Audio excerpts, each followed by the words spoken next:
అరుణోదయ దర్శనం అనే కార్యక్రమానికి మీ అందరికి స్వాగతం పలుకుతున్నానండి.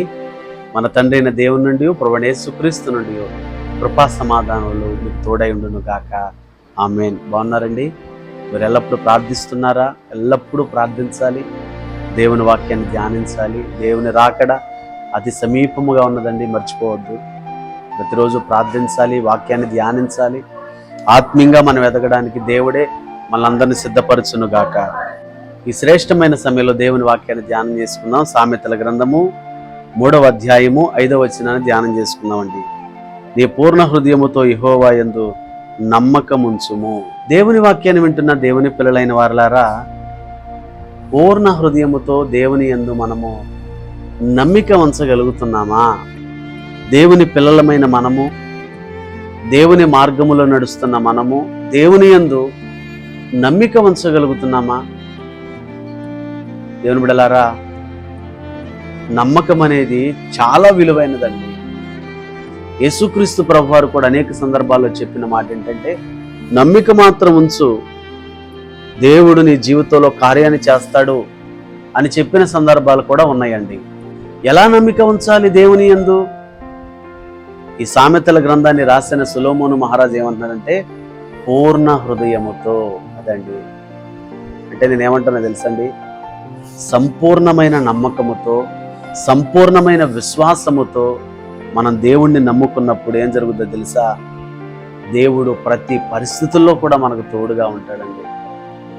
ఎందుకంటే దేవుని బిడ్డలారా, రోజు చాలామంది దేవుని పిల్లలమని చెప్పుకుంటున్నారు, క్రైస్తవులమని చెప్పుకుంటున్నారు, దేవుని యందు మేము నిరీక్షణ కలిగి జీవిస్తున్నామని చెప్పుకుంటున్నారు.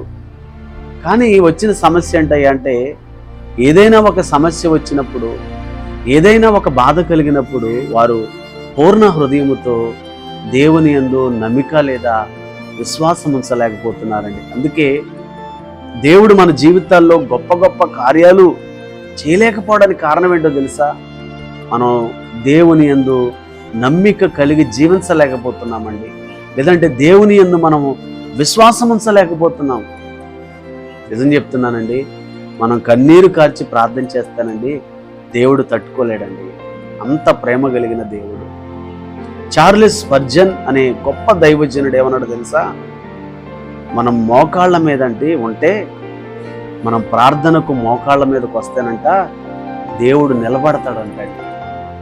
అంటే అంతగా దేవుని యందు నమ్మిక ఉంచి విశ్వాసముతో మనం ప్రార్థన చేయగలిగితే, దేవుడు మన ప్రతి సమస్యలో మనకు తోడుగా ఉండి, మనకు అండగా ఉండి, ఆయన నిలబడి మన పట్ల ఆయన కార్యాలు జరిగిస్తాడు. అటు రీతిగా దేవుని యందు నమ్మిక ఉంచండి, విశ్వాసం ఉంచండి, పూర్ణ హృదయంతో ఆయన్ని వెతకండి, పూర్ణ హృదయంతో ఆయన్ని వేడుకోండి. ఖచ్చితంగా మీ కుటుంబాల్లో దేవుడు అద్భుతాలు జరిగిస్తాడు. వ్యక్తిగతంగా నీ జీవితంలో కూడా దేవుడు కార్యాలు జరిగిస్తాడు. అట్టి కృప దేవుడు మీ అందరికి అనుగ్రహించును గాక. ఆమేన్. ప్రార్థన చేస్తానండి. పరిశుద్ధుడా, ప్రేమ కలిగిన మా తండ్రి, వందనాలయ్యా. విత్తబడిన మాటలు వ్యర్థము కాకుండా సహాయం చేయండి అయ్యా. సామెతల గ్రంథకర్త అయిన సొలొమోను మహారాజు అంటున్నాడయ్యా, పూర్ణ హృదయంతో నమ్మిక మాత్రం ఉంచుము. పూర్ణ హృదయంతో దేవుని యందు నమ్మిక ఉంచగలిగితే దేవుడు కార్యాలు జరిగిస్తాడని చెప్తున్నాడయ్యా. కాబట్టి నా ప్రభువా, పూర్ణ హృదయంతో నేను వెతికి నీ యందు నమ్మిక కలిగి విశ్వాసము కలిగి జీవించే గొప్ప భాగ్యాన్ని మాకు అనుగ్రహించమని ప్రార్థిస్తున్నానయ్యా. ఈ అరుణోదయ దర్శనం అనే కార్యక్రమాన్ని చూస్తున్న ప్రతి ఒక్కరు కూడా నీ యందు పరిపూర్ణమైన విశ్వాసం ఉంచి, పరిపూర్ణమైన నమ్మిక ఉంచి, నీ ద్వారా అద్భుతాలు పొందుకునే భాగ్యాన్ని అయ్యా నీ ప్రియబిడ్డలైన వారందరికీ మీరు అనుగ్రహించమని మొరపెడుతున్నానయ్యా. ఎవరెటువంటి కష్టాలలో, కన్నీళ్లలో, వేదనలో, దుఃఖములో, నిరాశ నిస్పృహలతో ఉన్నారో వారి సమస్యలన్నిటి నుంచి మరికి విడుదల కలిగి చేయమని ప్రార్థిస్తున్నానయ్యా. మరి ముఖ్యంగా ప్రార్థన చేస్తున్న మా దేశ నాయకులను, అధికారులను కూడా దీవించండి అయ్యా.